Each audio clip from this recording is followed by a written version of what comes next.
ಅವರು 12 ವರ್ಷ ಆಡಳಿತ ಪೂರೈಸಿದ ಹಿನ್ನೆಲೆಯಲ್ಲಿ ಮಹಾಲಕ್ಷ್ಮಿ ಲೇಔಟ್ ವಿಧಾನಸಭಾ ಕ್ಷೇತ್ರದ ಬಿಜೆಪಿ ಮುಖಂಡರು, ಕಾರ್ಯಕರ್ತರು, ಶಾಸಕರು ಸೇರಿದಂತೆ ಹಲವರು ಇಂದು ಉತ್ಸಾಹವನ್ನು ವ್ಯಕ್ತಪಡಿಸುವ ಸಲುವಾಗಿ ವಿಶೇಷ ಪೂಜೆಯನ್ನು ವೀರಾಂಜನೇಯ ಟೆಂಪಲ್ನಲ್ಲಿ ಹಮ್ಮಿಕೊಂಡಿದ್ದಾರೆ. ಬನ್ನಿ ಈ ವಿಚಾರವಾಗಿ ಸ್ಥಳೀಯ ಮುಖಂಡರು ಹಾಗೂ ನಿಕಟಪೂರ್ವ ಬಿಜೆಪಿ ಉತ್ತರ ಜಿಲ್ಲಾ ಉಪಾಧ್ಯಕ್ಷರಾದ ಎನ್ ಜಯರಾಮ್ ಅವರಿದ್ದಾರೆ.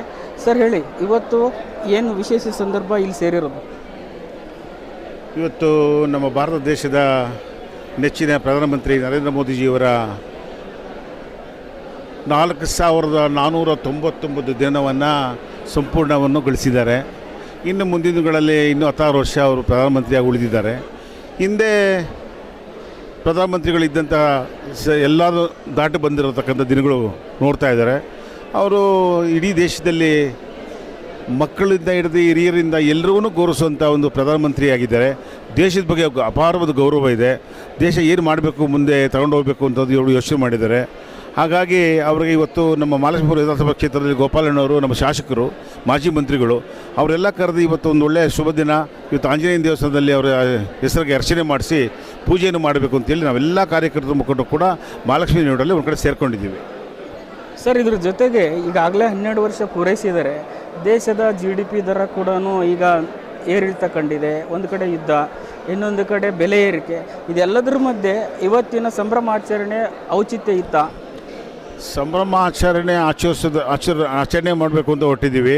ಈ ಮಧ್ಯದಲ್ಲಿ ಎಲ್ಲೋ ಒಂದು ಕಡೆ ಗ್ಯಾಸ್ ಬೆಲೆ ಎಲ್ಲ ಜಾಸ್ತಿ ಆಗಿದೆ, ಪೆಟ್ರೋಲ್ ಬೆಲೆ ಜಾಸ್ತಿ ಆಗಿದೆ, ಒಂದು ಕೂಗಿದೆ. ಸತ್ಯ ಒಪ್ಕೊಳ್ಬೇಕಾಗ್ತದೆ ಅದನ್ನು. ಇವತ್ತೆಲ್ಲೋ ಒಂದು ಕಡೆ ದೇಶದ ಮಧ್ಯೆ ಇರಾಕು ಯುದ್ಧ ಮಾಡೋದ್ರಿಂದ ಬೆಲೆ ಜಾಸ್ತಿ ಆಗಿದೆ. ಅವೆರಡೂ ಆಗದೆ ಹೋಗಿದ್ರೆ ಸಮಸ್ಯೆ ಆಗ್ತಾ ಇರಲಿಲ್ಲ. ಸುದೀರ್ಘವಾಗಿ ಅವ್ರು ಕೊಟ್ಟಂಥ ಮಾತನ್ನು ಉಳಿಸ್ಕೊಳ್ಳುವಂಥ ಪ್ರಧಾನಮಂತ್ರಿ ನಮಗೆ ಸಿಕ್ಕಿದ್ದಾರೆ. ನಮ್ಮೆಲ್ಲರೂ ಭಾಗ್ಯ ಕೂಡ.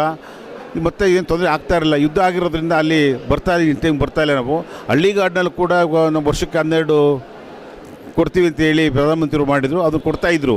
ಯುದ್ಧ ಆಗಿರೋದ್ರಿಂದ ಎಲ್ಲೋ ಒಂದು ಕಡೆ 5 ಕೊಡ್ತೀವಿ, ಸ್ವಲ್ಪ ಸಹಕರಿಸಿ ಅಂತೇಳಿ ಅವರೇ ಕೂಡ ಈ ದೇಶಕ್ಕೆ ಮನವಿಯನ್ನು ಮಾಡ್ಕೊಂಡಿದ್ದಾರೆ.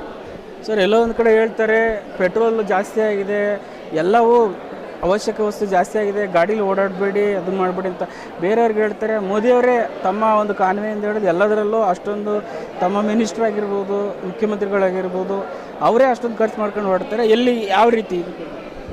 ನನಗೆ 4 ಜವಾಬ್ದಾರಿ ಇದೆ.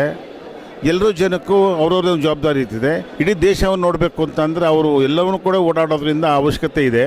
ಓಡಾಡಿದ್ರೆ ಕಮ್ಮಿ ಡೀಸೆಲ್ಲು ಪೆಟ್ರೋಲ್ ಕಮ್ಮಿ ಆದರೆ ರೇಟ್ ಕಮ್ಮಿ ಆಗ್ತದೆ, ಜನಕ್ಕೆ ಅನುಕೂಲ ಆಗ್ತದೆ. ಒಂದೇ ಒಂದು ಒಳ್ಳೇದಾಗಬೇಕು ಅಂತ ಕಾರಣ ಮಾಡೋದೇ ಹೊರತು ಚಿನ್ನ ಎಲ್ಲೋ ಒಂದು ಕಡೆ ಚಿನ್ನನ ತೊಗೊಳ್ಬೇಡಿ, ಬೇಡ 1 ವರ್ಷ ಕಾಲ ಅಂತ ಹೇಳೋದು ಸತ್ಯ. ಅದು ಆ ಚಿನ್ನನೂ ಇವತ್ತು ಕೊಂಡುಕೊಂಡ್ರೆ ನಾವೆಲ್ಲರೂ ಕೂಡ, ನನ್ನನ್ನು ಸೇರಿ ನಮ್ಮ ಕ್ಷೇತ್ರದ ಎಲ್ಲರೂ ಇಡೀ ಮಾನವ ಜನಾಂಗ ಕೊಂಡ್ಕೊಂಡ್ರೆ ಆ ರೇಟ್ಗೆ ಸ್ಥಿತಿ ಆಗಿಬಿಡುತ್ತೆ. ಆ ರೇಟ್ಗೆ ಫಿಕ್ಸ್ ಆಗೋಗ್ತದೆ. ಆಗಬಾರ್ದು. ಮುಂದಿನ ದಿನಗಳ ಕಮ್ಮಿ ಆದರೆ ರೇಟ್ ಕಮ್ಮಿ ಆಗ್ತದೆ, ಮುಂದಿನ ಜನಾಂಗ ಅನುಕೂಲ ಆಗುತ್ತೆ ಅಂತ ಒಂದೇ ಒಂದು ಮನಸ್ಸನ್ನು ಮಾಡಿಕೊಂಡವರು ದೇಶದ ಬಗ್ಗೆ ಒಳ್ಳೇದಾಗಲಿ ಅಂತ ಹೇಳೋದಕ್ಕೆ ಒಂದು ಕಾರಣ ಇದು ಖಂಡಿತ ಸ್ವಾಮಿ. ಸೊ ಇದು ಆಗಿತ್ತು. ಏನಂದರೆ ದೇಶದ ಪ್ರಧಾನಿಯಾಗಿ ಆಡಳಿತವನ್ನು ಕೊಟ್ಟಿದ್ದಾರೆ. ಬಟ್ ಎಲ್ಲ ರಾಷ್ಟ್ರಗಳಿಂತಲೂ ಕೂಡ ಕೊಲ್ಲಿ ರಾಷ್ಟ್ರ ಯುದ್ಧದ ಒಂದು ಕಾರ್ಮೋಡ ಕೊಯ್ದಿರೋದ್ರಿಂದ ದೇಶದ ಬೆಲೆ ಜಾಸ್ತಿ ಆಗಿದೆ. ಸೊ ಇದೇ ರೀತಿ ಮುಂದುವರಿಯೋದಕ್ಕಿಂತ ಇನ್ನಷ್ಟು ಹೆಚ್ಚಿನ ಆಡಳಿತವನ್ನು ಕೊಡಲಿ, ಅವರಿಗೆ ನೆಮ್ಮದಿ ಮತ್ತು ಅವರ ಆಯುರಾರೋಗ್ಯವನ್ನು ಕಾಪಾಡೋ ನಿಟ್ಟಿನಲ್ಲಿ ನಾವು ವಿಶೇಷ ಪೂಜೆ ಮಾಡಿಸಿದೆ ಅನ್ನೋದು ಮುಖಂಡರ ಮಾತಾಗಿತ್ತು. ಕ್ಯಾಮ್ರಾ ಪರ್ಸನ್ ಕಾಂತರಾಜ್ ಜೊತೆ ಚಂದ್ರಶೇಖರ್, ಫೋರಂ ನ್ಯೂಸ್, ಬೆಂಗಳೂರು.